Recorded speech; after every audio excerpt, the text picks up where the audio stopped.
క్షీరసాగర మదనం జరిగినప్పుడు దేవతలు మంచి సువాసన కలిగిన పారిజాత వృక్షాన్ని పొందారు. ఆ చెట్టుని దేవతల రాజు అయిన ఇంద్రుని తోటలో నాటారు. ఒకరోజు నారదుడు ఆ తోటకు వెళ్ళి చెట్టు నుండి పడిన కొన్ని పువ్వులను సేకరించి కృష్ణుని భార్య అయిన రుక్మిణికి ఇచ్చాడు.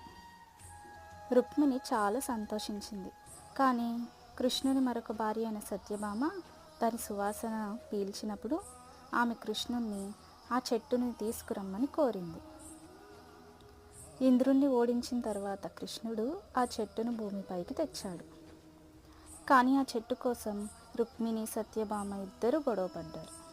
కృష్ణుడు సత్యభామ పెరట్లో చెట్టును నాటి దాని పువ్వులు రుక్మిణి ఇంట్లో రాలేలా చేశాడు. ఆ విధంగా ఇద్దరి భార్యల్ని సంతోషపెట్టాడు. Please like, share and subscribe.